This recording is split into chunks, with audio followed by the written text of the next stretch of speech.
ये कहानी एक ऐसे शिप के बारे में जो अंटार्कटिका के समंदर में फंस जाता है, जिसमें लगभग 70 लोग सवार हैं। और इस शिप के बारे में हमें ये बताया जाता है कि वो शिप लगभग 133 दिन तक वहाँ पर फंसा रहा। और कहानी के स्टार्टिंग में हमें वही शिप दिखाया जाता है जो कि ऑस्ट्रेलिया की तरफ बढ़ रहा था, जिसका कैप्टन पेट्रो था। और पेट्रो एक अच्छा कैप्टन होने के साथ साथ एक अच्छा इंसान भी था, और उसे शिप में मौजूद लोगों की जिंदगी उसकी जिंदगी से बढ़कर थी। और शिप बर्फ के समंदर में लहराता हुआ आगे बढ़ रहा था, लेकिन थोड़ा आगे जाने पर उन्हें पता लगता है कि एक बहुत बड़ा आइसबर्ग ने उनका रास्ता रोक लिया है। और इन सब चीजों को देखने के बाद पेट्रो उन सबको हुक्म देता है कि अपने शिप को दाईं ओर मोड़ देना, ताकि ये लोग बर्फ के पहाड़ से साइड होकर जा सकें। लेकिन जैसे ही शिप बर्फ के पहाड़ के साइड से होके गुजरता है, तो इस बर्फ के टुकड़े इनके शिप पे गिरना शुरू हो जाते हैं। और इस बीच शिप में जोर का झटका लगता है, जिसकी वजह से एक आदमी और उसका डॉग पानी में गिर जाता है। और उसको देखकर पेट्रो उसको जल्दी से बचाने के लिए जाता है। वो सीढ़ी लगाकर पानी में कूदकर उस आदमी को बचाना चाहता था, मगर जो शिप का दूसरा कैप्टन था वो पेट्रो से कहता है, तुम क्या करने जा रहे हो? तुम एक आदमी की जान की वजह से इन सारे आदमियों की जान को खतरे में डालना चाहते हो?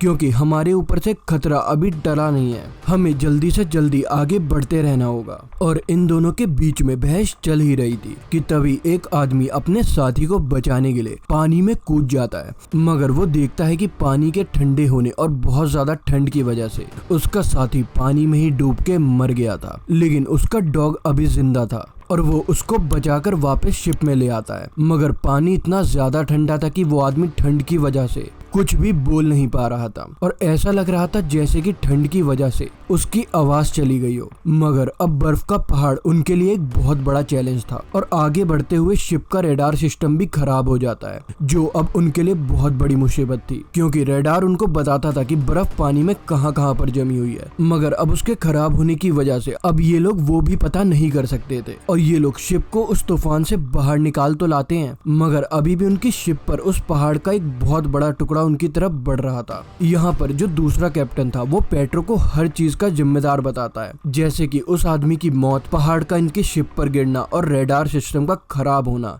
इन सब का जिम्मेदार वो पेट्रो को ही मान रहा था। इसलिए वो एक रिपोर्ट बनाता है और अपने हेड को भेज देता है। हालांकि जो दूसरे लोग शिप में थे वो इस बात के लिए मना भी करते हैं, क्योंकि वो लोग जानते थे कि पेट्रो कितना अच्छा कैप्टन है और वो ऐसा कभी नहीं कर सकता। लेकिन जो दूसरे कैप्टन ने अपने हेड को रिपोर्ट भेजी थी, इसलिए वो इसकी बात को मान लेते हैं और पेट्रो को उसके ओहदे से हटा दिया जाता है। और उन्होंने ये भी कहा था कि जब तक कोई नया कैप्टन नहीं आता तब तक दूसरे कैप्टन को ही हेड कैप्टन बना दिया जाता है। और कुछ दिन बाद हेलीकॉप्टर की मदद से नए कैप्टन को भेजा जाता है। लेकिन जब हेलीकॉप्टर को पायलट पार्क कर रहा था तो इंजन गर्म होने की वजह से उसके सूट में आग लग जाती है, और शिप में जो लोग थे वो जल्दी से उसके पास आते हैं और वो आग को बुझाकर कैप्टन और पायलट को बचा लेते हैं। लेकिन जो नया कैप्टन था वो पेट्रो का शुक्रिया अदा करने के बजाय उसको 4 बातें सुना देता है कि वो एक अच्छा कैप्टन नहीं है, और जो नया कैप्टन था वो बहुत ज्यादा खड़ूस और सख्त था। और जब वो शिप के अंदर आता है तब वो देखता है कि एक आदमी क्यूब को लेकर खेल रहा था। कैप्टन उससे क्यूब को उससे लेता है, कैप्टन उस क्यूब को उसके हाथ से लेता है और उठाकर दूर फेंक देता है। तभी हम आसपास का मंजर को देखते हैं, जहाँ दूर दूर तक बर्फ फैली थी और इनका शिप बुरी तरीके से फंस गया था। और ना ही ये शिप आगे बढ़ रहा था और ना ही पीछे। दूसरी तरफ हम मॉस्को शहर दिखाया जाता है, जहाँ पर पेट्रो की बीवी जो कि जर्नलिस्ट थी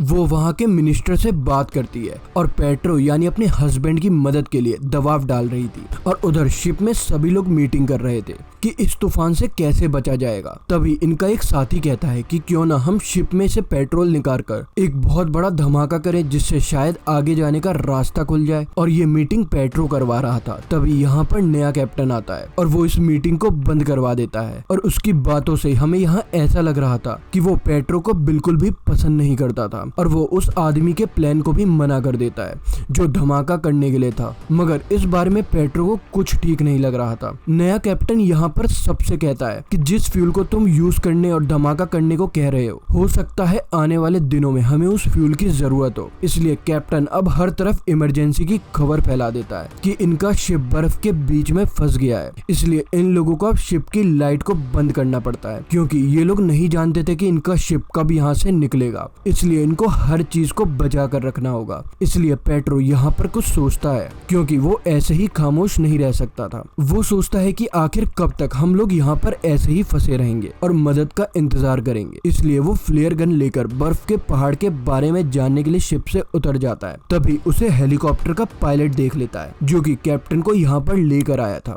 मगर वो पेट्रो से कहता है कि तुम फिक्र मत करो, मैं इस बारे में किसी को नहीं बताऊंगा। पेट्रो जब शिप से उतरकर आगे जाता है तो पानी पर बर्फ की तहें जमी हुई थी, और जब पेट्रो थोड़ा सा आगे जाता है तब उसे वही क्यूब मिलता है जो कैप्टन ने फेंक दिया था। मगर वहाँ पर एक बर्फ का गड्ढा था जिसमें वो गिर जाता है। तभी पेट्रो फ्लेयर गन चलाता है, जिसे दूर खड़े पायलट ने देख लिया था और उसको पता लग जाता है कि पेट्रो मुसीबत में है। इसलिए वो शिप के बाकी साथियों को लेकर उसे बचाने के लिए आ जाता है और उसे अब वापस ले जाकर डॉक्टर को भी दिखाया जाता है। और पेट्रो की इस हरकत पर कैप्टन उसको बहुत डांट रहा था, मगर वो खाली हाथ नहीं आया था, उसके पास बहुत सारी इंफॉर्मेशन थी। वो कैप्टन से कहता है एक बहुत बड़ा बर्फ का गोला हमारी तरफ पीछे से आ रहा है, और अगर हमें यहाँ पर टाइम पर कोई बचाने नहीं आया तो हम यहीं पर मारे जाएंगे। कैप्टन उससे पूछता है कि तुम्हारे पास क्या सबूत है। तब वो कैप्टन को उसका फेंका हुआ क्यूब दिखाता है और बताता है कि इसे तुमने बहुत पीछे ही फेंक दिया था, जिस वजह से इसको बहुत दूर होना चाहिए था, मगर ये मुझे शिप के बहुत करीब से मिला,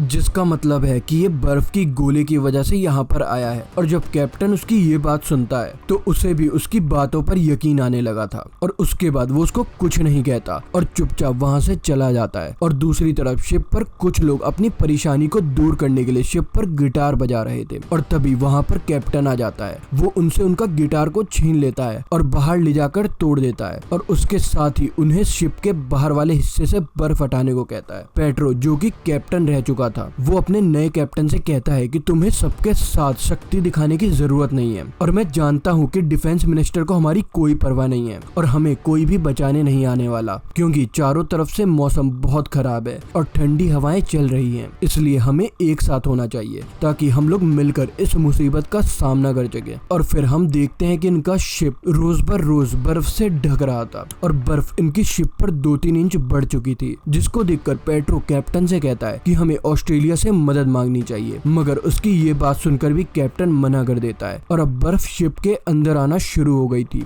पर तभी बर्फ की वजह से शिप के नीचे वाले हिस्से में छेद हो जाता है और पानी भी अब शिप के अंदर आने लगा था, जिसकी वजह से इनका सारा खाना खराब हो जाता है और सभी लोग मिलकर जैसे तैसे होल को बंद कर देते हैं। मगर खतरा अभी पूरी तरीके से टला नहीं था, क्योंकि वो लोग घबरा गए थे। वो लोग सोचते हैं कि अब हम लोग जिंदा नहीं रहेंगे, क्योंकि शिप को चलाने के लिए अब फ्यूल 3 दिन का ही था और इनका खाना भी अब पूरी तरीके से खराब हो चुका था, और अब तो खाने के लिए भी इनके पास कुछ नहीं बचा। और अब ऐसी हालत में जो शिप का सेकंड पायलट था, वो नए कैप्टन के खिलाफ सभी लोगों को भड़काना शुरू कर देता है और कहता है कि हमें फ्यूल से धमाका ही करना होगा, कैप्टन चाहे लाख मना करे, वरना हम लोग यहीं जमकर मारे जाएंगे। जिसकी बात सुनकर सभी लोग उस कैप्टन की बातों में आ जाते हैं और वो लोग जाकर नए कैप्टन को बंद कर देते हैं और फिर अपने मिशन पर लग जाते हैं। वो लोग शिप का फ्यूल लेकर उसे थोड़ी दूर ले जाकर धमाका करने वाले थे। पेट्रो उसको बहुत समझाने की कोशिश करता है कि ऐसा मत करो, मगर कोई भी उसकी बात सुनने को तैयार नहीं था और वो धमाका कर देते हैं, जिससे कोई भी फायदा नहीं होता। ये प्लान इनका फेल हो गया था। इन सब के बाद शिप का जो नया कैप्टन था, उसे कुछ भी समझ नहीं आता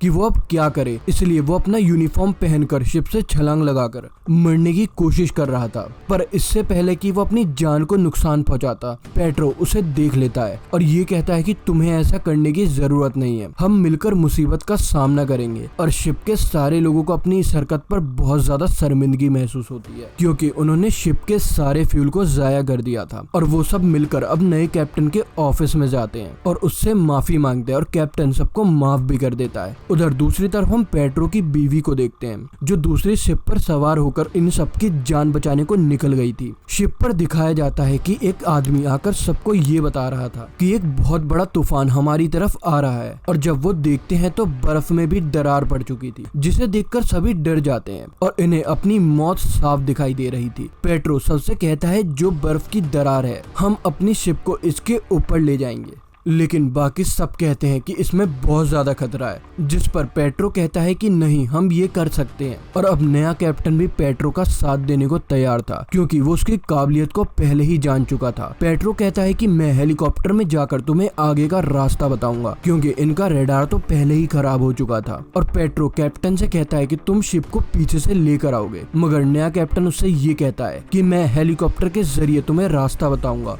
और तुम शिप को लेकर पीछे से आओगे, क्योंकि तुम अपनी शिप को बहुत अच्छी तरीके से जानते हो। और इसके बाद सभी जोश में आ गए थे और अपने अपने काम पर लग जाते हैं। और अब नया कैप्टन को हेलीकॉप्टर के जरिए रास्ता बताता है। हम देखते हैं इतना बड़ा शिप 10 मीटर के भी कम दूरी से 100 मीटर के ऊंचे पहाड़ से गुजर जाता है, मगर कैप्टन का हेलीकॉप्टर अभी भी उस ऊंचे बर्फ के पहाड़ के आसपास ही था, क्योंकि हवा बहुत तेज थी। और तभी उनका हेलीकॉप्टर उस बर्फ के पहाड़ पर लगकर नीचे गिर जाता है। और ये देखकर पेट्रो शिप को वापस मोड़ने को कहता है और कैप्टन और पायलट दोनों ही नीचे पानी में गिर गए थे। और वो दोनों अपनी बिल्कुल उम्मीद खो चुके थे कि पेट्रो उनको बचाने आएगा। और वो जानते थे कि पहले भी वो ऐसी गलती करके सस्पेंड हो चुका था, क्योंकि एक आदमी को बचाने की वजह से उसे कैप्टन के ओहदे से हटा दिया गया था। लेकिन फिर भी पेट्रो अब इनको बचाने के लिए वहां आ जाता है और सभी लोग उसे रोक रहे थे, मगर वो शिप को उनकी तरफ ले आता है। और जब कैप्टन डूबने ही वाला था तब पेट्रो उसको आकर बचा लेता है। साथ ही उसकी टीम भी आ गई थी जो उनकी मदद करती है, और वो सभी लोग सही सलामत शिप में आ गए थे।